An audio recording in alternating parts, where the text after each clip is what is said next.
Notas al Pie es el podcast de la Fundación La Salle Argentina, un espacio de reflexión, de pensamiento, de debate, donde distintos referentes de la educación vienen a compartir sus ideas, a hablar sobre aquellos desafíos que enfrenta hoy la escuela. En este nuevo episodio de Notas al Pie, podcast de la Fundación La Salle, queremos conversar sobre un tema esencial en la vida escolar, la convivencia. Convivir no es simplemente estar juntos en un mismo espacio, es construir día a día formas de encuentro, respeto y cuidado. Para pensar en profundidad qué significa convivir hoy en la escuela, nos acompaña Ana Campelo, una referente de la convivencia escolar, la prevención del acoso y el abordaje de las conflictividades en las instituciones educativas. Ana, muchas gracias por acompañarnos. Bueno, gracias por la invitación.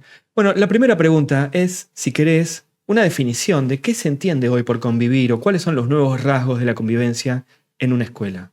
Y podríamos pensar que la convivencia es la construcción de lo común entre quienes son diferentes, piensan diferente, tienen diferentes puntos de vista, intereses, e incluso que en ocasiones pueden ser contradictorios.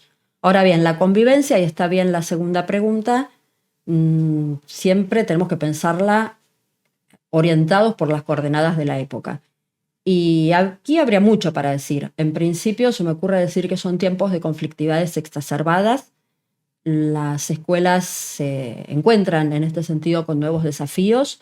Conflictos que tiempo atrás resultaban menores o tal vez, no sé si decir menores porque nunca sabemos, siempre sabemos dónde comienza un conflicto, nunca dónde termina, pero conflictos con las que se arreglaban con relativamente soltura, hoy las exceden, las desbordan y puede ocurrir, por ejemplo, puede ser una broma entre niños de primaria, unos cuernitos en una foto, lo que tiempo atrás llamamos exploraciones sexuales entre niños de 5 o 6 años o nivel inicial que terminan con una denuncia en la justicia. Es lo que conocemos como judicialización de las relaciones escolares, o con un escrache de los familiares en las redes, muchas veces vulnerando la intimidad del niño y con un mote, un estigma que lo acompañará de por vida, de abusador, de violador.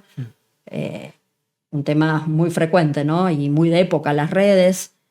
O, como también estamos viendo, y no fue casualmente a la salida de la pandemia, familiares que ingresan a las escuelas, y hoy lo hemos visto en estos días, con ánimos de venganza, en ocasiones para golpear a algún compañero de sus hijos que le hacía bullying, o en otras ocasiones a golpear al mismo docente. Bueno, yo creo que son los conflictos nunca... La conflictividad no es nueva, y conflicto y violencia no son sinónimos. Por el contrario, el conflicto puede ser una oportunidad para el aprendizaje. Ahora, en estos tiempos que corren, cuando los conflictos escalan, tal vez más propio sería decir se disparan. El término escalada, que es propio de la mediación, creo que hoy queda corto para describir lo que sucede en las escuelas. Difícil resulta luego reponer algo del orden de lo común, de la convivencia, como te decía hace un rato, pacificar el lazo. Y muchas veces a las y los docentes nos deja perplejos. Bueno, justo vos hablabas acerca de la conflictividad exacerbada. Y mientras hablabas, en mi cabeza pensaba, pero siempre la época tuvo esa exacerbación. Cuando nosotros íbamos al colegio, por ahí nuestros padres decían, esto en mi época no pasaba. Y ahora que nuestros hijos van al colegio decimos, esto en nuestra época no pasaba. Pero hay ciertos índices o señales, para decir una palabra un poco más apropiada, sobre los conflictos actuales. ¿Y cuáles son esos? ¿Cuáles son esas señales? Mira, hay algo de lo que decís que es cierto, sin embargo creo que esta época tiene algunos rasgos específicos. Coordinaba el observatorio en el 2012, 12, 13 años atrás, y me tocó ser testigo, creería yo, de lo que fue el caso cero de la judicialización de las relaciones escolares, que lo denominé así en ese momento.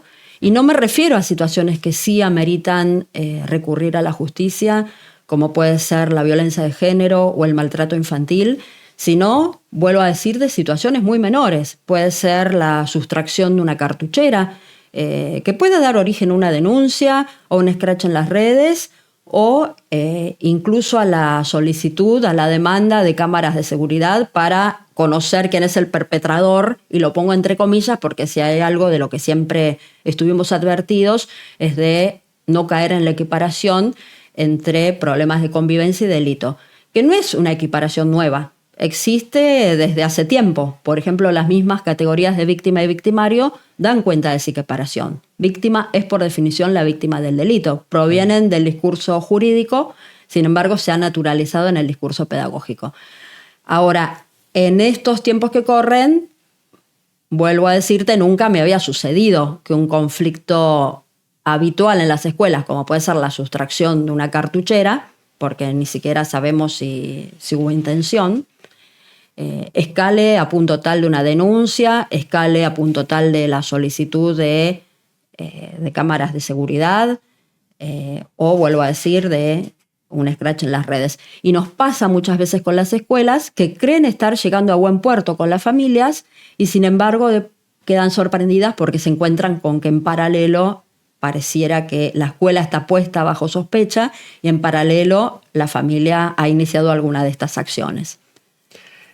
Quiero llegar por el lado de la convivencia y quiero que hablemos de la convivencia democrática, pero en las dos respuestas dijiste redes. Y además hablabas del observatorio en 2012, que es un momento en donde las redes comienzan a ganar cada vez más presencia. ¿Cuál es el impacto de las redes sociales? O en todo caso, no te puedo decir cuál es, pero ¿cómo analizás el impacto de las redes sociales en la convivencia educativa? Sí. Hoy en día sabemos que no transitamos una vida online y otra offline, hay cada vez mayor continuidad. De hecho, alguien me decía el otro día que la diferencia entre los entornos digitales y los entornos físicos la hacemos nosotros los adultos, que los chicos ya ni la hacen. Y es un tema. Claro ese, está, ¿no? Sí, claro está que hay una cada vez mayor continuidad de los conflictos, ¿no? Los conflictos que se inician en las redes tienen su desenlace en la escuela y viceversa. Y muchas veces nos deja sorprendidos. Si bien ya no es una temática nueva, todavía hay mucho que nos resta redefinir como docentes. Para empezar, la pregunta acerca de si corresponde o no intervenir a la escuela, que desde mi punto de vista la tengo relativamente saldada. Creo que corresponde porque afecta, es imposible que no afecte. Si algo sucede en las redes, es imposible que no encuentre su reflejo en la escuela, y afecta también las subjetividades, pero aún todavía sigue siendo un tema de discusión. Y bueno, en las redes sabemos que los hechos encuentran alta capacidad de... ¿Puedo interrumpirte un segundo? Sí, obvio, claro. Ahí seguimos con lo de las redes, pero decís, la escuela tiene que intervenir. ¿Cómo se forman los docentes? ¿Cómo se forma al equipo directivo? ¿Cómo se forma a los psicopedagogos? En el acompañamiento de algo que para nosotros no dejamos de ser extranjeros, ¿no? En este mundo de redes. Sí, siempre digo, y esto para los docentes y los chicos también, que los entornos son digitales, los vínculos no son digitales, la violencia no es digital, y que aún detrás de la pantalla hay un otro que puede sentir dolor o puede provocarnos dolor, incluso sin siquiera rozar los cuerpos. Lo que sucede en los entornos digitales nos conmueve, nos toca, nos afecta. Son temas de la formación docente, están incluyéndose en los currículum de la formación docente inicial de las distintas provincias. Son temas de la formación docente permanente. Sin embargo, creo que todavía es mucho lo que tenemos que reflexionar, hacer de los vínculos, y esto no excluye los vínculos en los entornos digitales, objeto de reflexión, de la enseñanza y del aprendizaje. Volvamos al tema de redes, que yo te interrumpí ahí. Y vos me decías, las redes influyen. ¿De qué forma? Además pasa algo. Hoy la mayoría de las escuelas han sacado los teléfonos celulares del aula, pero los chicos están sin supervisión desde la 1 de la tarde, desde las 4 de la tarde, y ahí sí están los teléfonos celulares. Y esas peleas que se podían dar durante el recreo ahora se dan en continuado durante toda la tarde o toda la noche. Sí.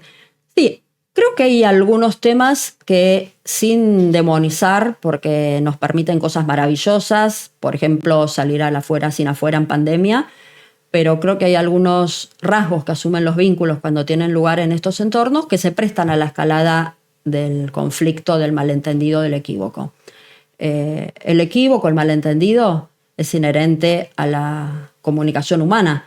Le preguntamos a un chico ¿por qué le pegaste? Porque me miró mal, me miró rebajándome, gozándome, y el otro tal vez ni siquiera lo miró. Es una interpretación del otro, de las acciones del otro, que la hacemos según nuestras propias lentes, nuestra propia subjetividad. Le pegué porque se hizo la linda, y tal vez no se hizo la linda, tal vez quiso compartir una foto con su novio del momento que estaba pasando bien, disfrutando. Ahora, cuando el otro está detrás de la pantalla, esa gran incógnita que siempre es el otro pareciera acrecentarse. Tendemos a interpretar más al otro, ¿no? Esa X que siempre es el otro, que con miradas, presencias, gestos, respuestas a tiempo, podría despejarse. Digo podría porque no necesariamente, vuelvo a lo que te decía antes, se alimenta, se acrecienta. Entonces, el malentendido creo que se acrecienta detrás de la pantalla y por tanto el conflicto. También la noción del otro como semejante, que es una construcción. Los chicos no nacen teniendo en cuenta al otro como semejante, lo van aprendiendo de la mano de los adultos. Y cuando en presencia física el encuentro con gestos, miradas, que nos permiten percibir a tiempo, registrar a tiempo el daño que le estamos causando, los padecimientos, el malestar, la humillación, eso funciona de límite, en el sentido que acota el dolor del otro, el malestar del otro, nuestras palabras, nuestros actos. Cuando el otro está detrás de la pantalla, no digo que se vuelve imposible construir la noción del semejante, pero se hace un poco más difícil porque hay más condiciones para la desresponsabilización por sobre el propio acto.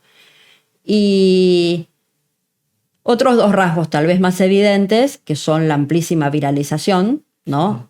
Antes, algo que sucedía en la vuelta de la escuela, una pelea, tal vez era presenciada por un X grupo, ¿no? de público, de tribuna.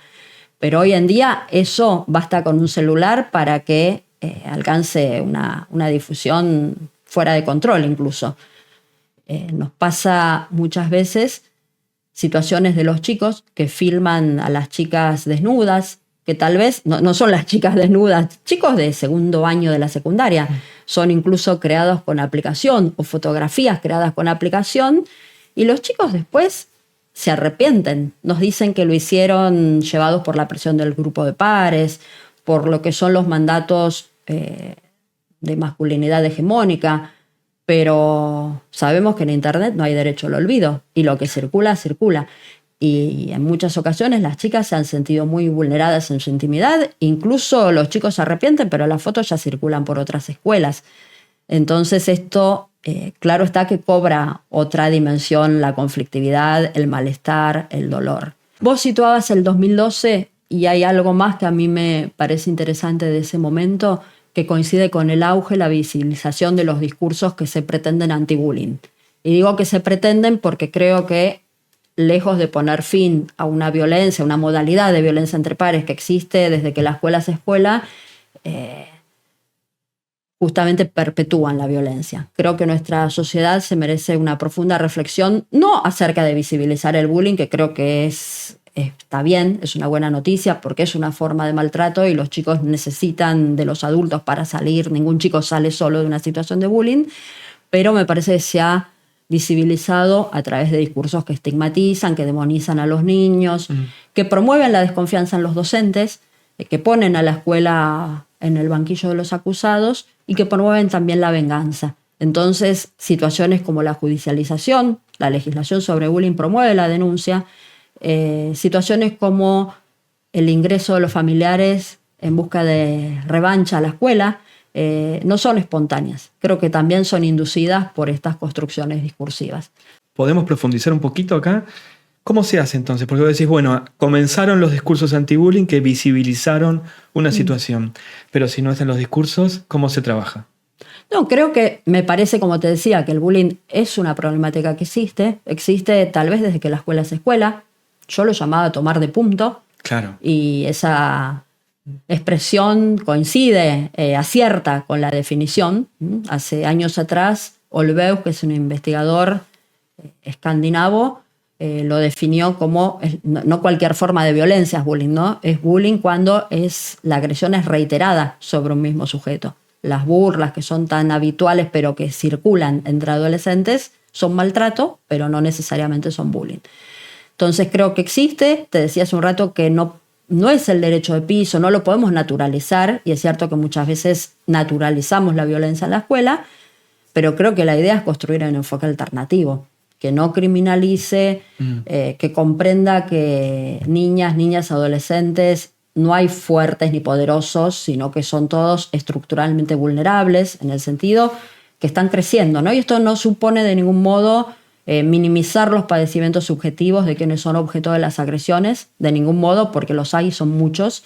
Claro, porque él es vulnerable, pero me está vulnerando a mí, ¿no? Tal cual. No supone esto, no supone igualar las posiciones, pero sí señalar que son niños, niñas, adolescentes que están creciendo, que están constituyéndose subjetivamente, que a veces pueden ensayar personajes que les son desfavorables incluso también para ellos mismos, y que ahí es el rol del docente de intervenir. Primero, la escuela tiene que intervenir para hacer cesar la violencia, no puede quedarse impávida.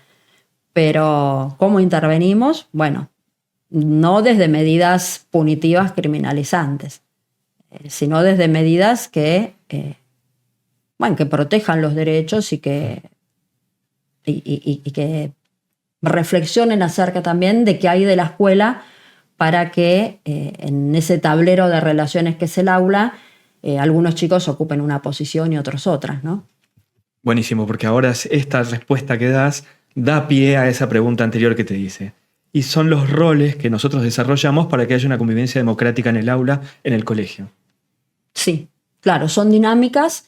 La convivencia democrática creo que es fundamental. Tras el regreso a la democracia, nuestro país fue ensayando formas democráticas en las instituciones educativas, y entre ellas estrategias que considero al día de hoy muy valiosas de resolución participativa de los conflictos, como por ejemplo lo fueron los acuerdos escolares de convivencia, los consejos de convivencia, asambleas, ponerle el título que quieras. Son distintas modalidades, claro está, pero lo importante es la participación, que todos los actores, incluidos niñas, adolescentes, puedan hacer ahí lugar a su voz. Y esto no fue sin idas ni vueltas, ¿no? Creo que de la mano de los discursos sobre el bullying hay algo del retorno de ese paradigma punitivo que nuestra sociedad fue dejando atrás. El paradigma punitivo es el centrado en el castigo y en el control externo de los vínculos, versus el paradigma de lo que me planteabas al principio, que es la convivencia entendida como una oportunidad de aprendizaje. Y ahí, ¿cuáles son las condiciones que puede desarrollar un docente? Porque vos hablas de convivencia y hablas de normas de convivencia que se desarrollan entre todos. ¿Y cuáles son las condiciones que tiene un docente para generar esa convivencia en el aula? Bueno, yo creo que el docente puede hacer, como te decía al principio, de la convivencia, puede ser un objeto de la enseñanza y del aprendizaje. Ahora, esto tiene que proponérselo. Los chicos no aprenden solo por el hecho de convivir. En todo caso, muchas veces la convivencia forma parte de lo que llamamos el currículum oculto, que es lo que se aprende de hecho, pero que no está en ninguna planificación, no está en ningún diseño curricular, y muchas veces se contradice con el currículum explícito, ¿no? Cuando nuestras docentes decían que se proponían enseñar la colaboración, pero le ponían un punto más al que entregaba primero, ahí hay una contradicción. Entonces, creo yo que las condiciones es pensar la convivencia cada vez, pensar los conflictos como un motor de aprendizaje, como una oportunidad de aprendizaje, y también esto no es cuestión solo del docente en forma individual, sino colectiva.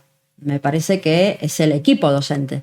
Tal vez lo primero es poder trabajar la convivencia en el equipo docente. Muchos de los problemas de las escuelas tienen que ver con problemas, conflictos, desautorizaciones mutuas entre el mismo equipo docente.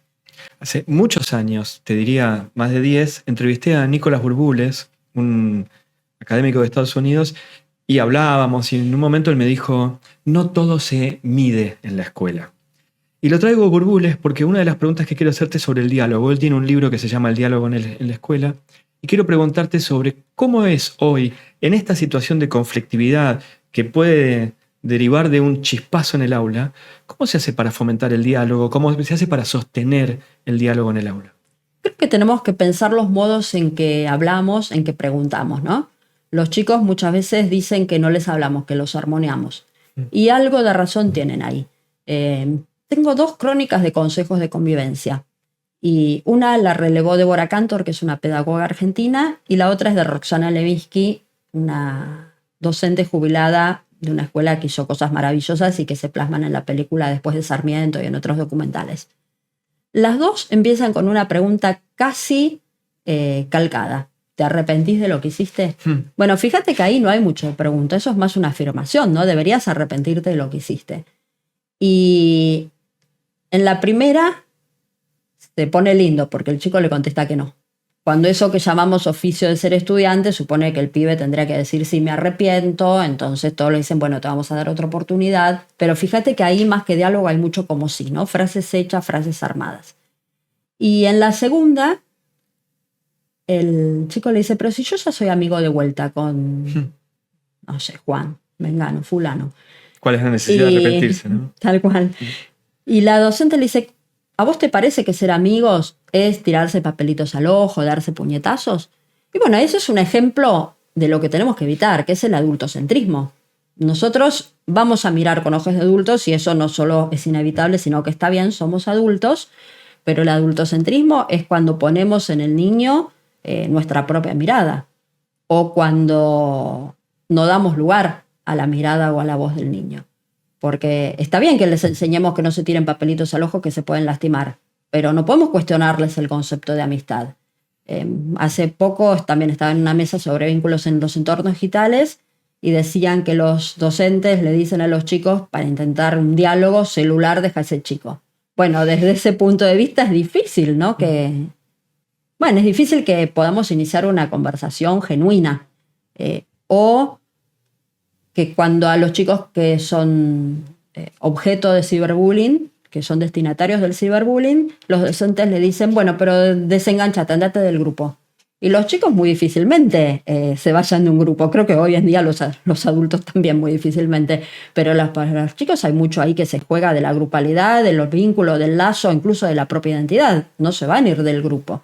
Bueno, yo creo que corrernos del adultocentrismo, pensar un diálogo más genuino, evitar las frases hechas, pensar cómo hablamos con los chicos me parece que es fundamental para que el diálogo tenga sentido, ¿no? En un punto lo que siento que me decís es no los escuchamos. O sea, si de repente viene alguien y dice, yo ya tengo tu respuesta preestablecida, ¿te arrepentís sí o no? Yo ya sé que vas a responder. O si minimizo el dolor que te provoca que otro compañero te esté haciendo bullying, no los estamos escuchando. Y en parte sí. Hay una psicoanalista cuyo nombre no recuerdo, pero que la escuché decir que decía, hablamos de los chicos, pero no hablamos con los chicos. Me parece que algo de eso hay. Hay instancias bastante estereotipadas, ¿no? del diálogo en la escuela y creo que podemos generar instancias más genuinas, me parece que es fundamental. Pero para eso tenemos que pensar cómo hablamos con los chicos. Te iba a preguntar eso, ¿cómo le damos la voz? Bueno, creo que tenemos que pensar preguntas genuinas, ¿no? Espacios, es distinto si le digo a un chico ¿por qué sos malo con tu compañero? A si le digo ¿qué te está pasando? No es tan difícil, pero sí pensar instancias genuinas donde también los chicos vayan aprendiendo el sentido de la participación, que participar tiene un sentido. A mí me pasaba, yo trabajaba en una escuela secundaria de adultos y el día que se reunía el consejo los mismos delegados faltaban, porque para ellos lo único que tenía sentido era el dictado de las clases. Bueno, ahí hay un aprendizaje y también generar una cultura participativa, porque es muy difícil que los chicos participen cuando les preguntamos si nunca participaron en las clases, si nunca participaron en la vida institucional en su conjunto. Les preguntamos a los docentes si participan en clase y nos contestan sí, participan porque levantan mucho la mano. Pero que levanten mucho la mano no es que expresen su opinión. Me parece que es una cultura de la participación. No va a funcionar si lo restringimos a determinados momentos de la jornada. Vos sabés que hace un par de semanas, un mes, salió un libro que se llama Nino usa su voz, que es un chico que en el jardín de infantes, cuando quiere expresar su descontento, pega hasta que descubre que puede decirlo. La maestra lo acompaña, la madre, una abuela, lo acompañan a hablar. Esa idea está muy presente en el jardín de infantes. No está tan presente en la primaria y casi nada en la secundaria. ¿Qué?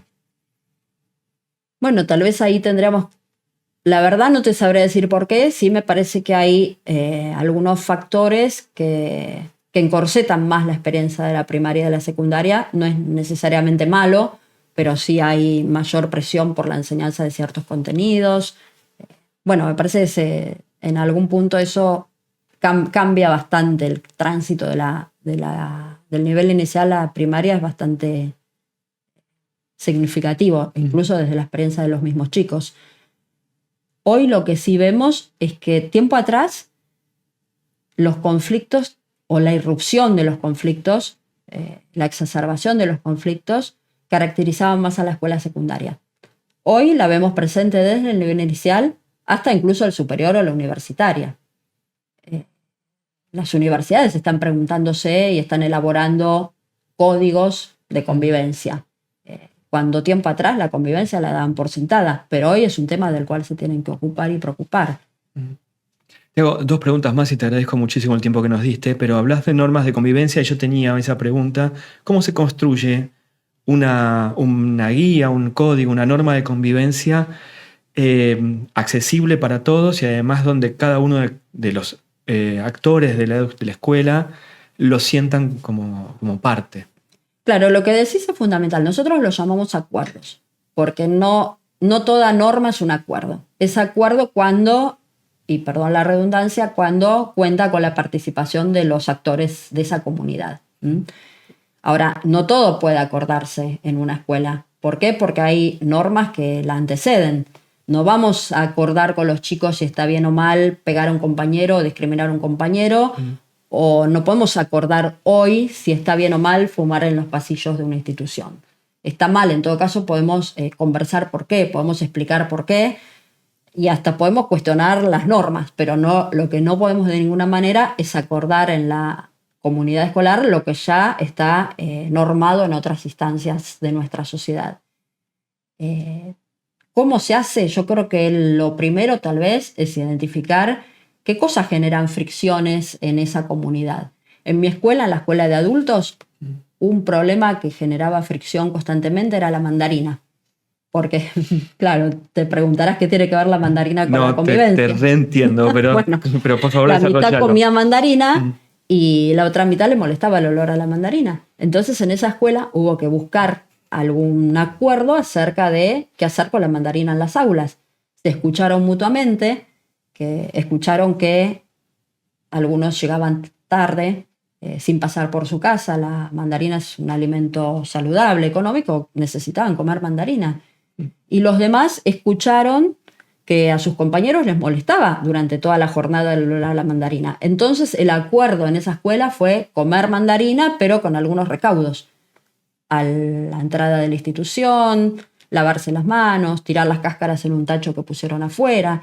Y como todo acuerdo es dinámico, hay que revisarlo si funciona así o no. Y también es propio de esa comunidad, es contextualizado. En otra escuela donde nadie come mandarina o a nadie le molesta la mandarina, no tendría sentido hacer un acuerdo sobre la mandarina. Y bueno, vuelvo a decir, dar la palabra, porque también podemos hacer los acuerdos desde una mirada adultocéntrica. Entonces solo vamos a identificar como problemático lo que nos molesta a los docentes, que puede ser las bermudas, puede ser el pelo pintado, puede ser el largo de la pollera en otros tiempos, o el uso de la gorrita y las capuchas, o el celular, un tema si querés más de época. Pero si le damos la palabra a los chicos, vamos a ver que aparecen otras cuestiones, que a los docentes tal vez nos pasaban desapercibidas porque para nosotros los docentes no es un problema. Por ejemplo, una ternura. Los chicos de nivel inicial se peleaban por quién se sentaba al lado de la maestra. Digo una ternura porque después en la secundaria cuanto más lejos te sentás mejor, ¿no es cierto? O en el nivel primario, una escuela, lo que pidieron fueron la cola para comprar. Había un buffet Y en el recreo, claro, los chicos de séptimo se abalanzaban y copaban la parada porque eran más altos, y cuando les llegaba el turno a los más chiquitos se acababa el recreo. Entonces ahí hubo que hacer turnos o bueno, ver cómo se arreglaban desde una lógica del cuidado, no desde una lógica de la prohibición de lo que se puede y no se puede, cómo se arreglaban para que todos pudieran acceder al buffet. Están buenísimos los ejemplos. Yo voy a pedirte un último para cerrar, por más que ya nos diste un montón, pero por ahí tenés algún consejo, una idea inspiradora, una práctica que podés compartirnos, una experiencia en donde una escuela tenía sus problemas o sus conflictos y lograron llevar esos conflictos hacia buen puerto y tener una convivencia. Yo creo que la escuela que logra llegar a buen puerto es aquella también que está dispuesta a revisar las propias prácticas, ¿no? La escuela que solo coloca la responsabilidad en los sujetos y generalmente culpabilizando, estigmatizando, va a dejar intactas las condiciones. ¿Por qué? Porque tal vez, viste que pasa muchas veces que un chico se va de un grupo y sin embargo la escena se repite. Claro, es como encuentran un chivo expiatorio, ¿no? Tal cual. Porque las condiciones se cambiaron los protagonistas, pero las condiciones, el escenario quedó intacto. Entonces me parece que la escuela que está dispuesta a revisar sus propias prácticas, y esto requiere lo colectivo, pero lo colectivo es condición necesaria, pero no suficiente, porque podemos estar todos juntos. No sé si viste el film Entre Muros.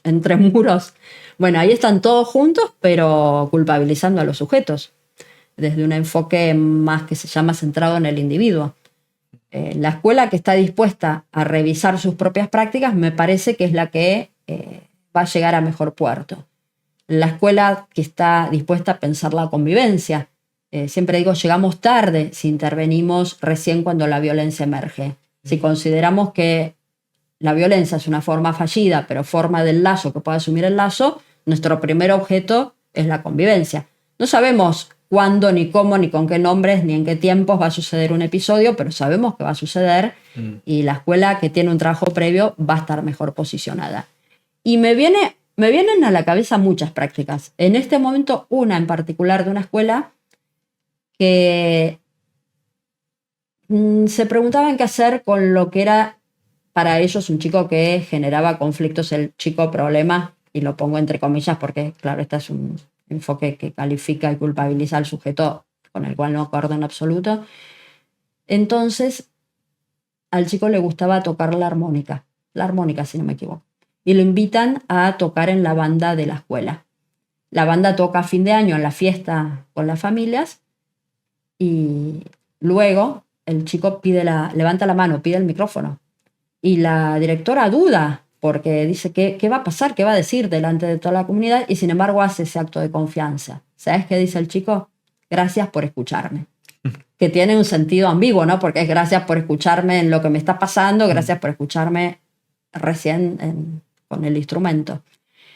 Y bueno, como estas te podría contar muchas otras, solo decirte que cada intervención es a medida in situ, porque probablemente a otro chico le decimos que toque la armónica y eso no produce ningún efecto en él, tiene que ver también con su subjetividad, pero me parece que me deja, si querés, como enseñanza, la posibilidad de la escuela de ofrecer otros lugares, de ofrecer otros recursos identificatorios. Muchas veces la identificación al maltratador, al violento, al poderoso, entre comillas, en el caso del bullying, por ejemplo, son resoluciones identitarias fallidas, ¿no? ¿Qué quiere decir esto? En la salida de la adolescencia, sobre todo, los chicos necesitan darse algunas respuestas más o menos consistentes, no digo de una vez y para siempre, pero más o menos consistentes a las preguntas de quién soy, quién quiero ser. Y el violento, el maltratador puede ser una respuesta a esas preguntas. Pero tenemos que comprender que es fallida. ¿Por qué? Porque lejos de evidenciar poder, evidencia vulnerabilidad, la de no encontrar otros modos de ser nombrado y reconocido. Entonces ahí creo que la escuela es una oportunidad para que todos y cada uno pueda encontrar modos de ser reconocido por algún rasgo que lo haga sujeto único y repetible. Ana, te agradezco el tiempo que nos diste. Me quedo con una idea que mencionaste en algún momento en esta respuesta, que es que la escuela donde se convive mejor no es la que no tiene conflictos, sino la que sabe resolver cuando aparecen. Perfecto. Muchas gracias.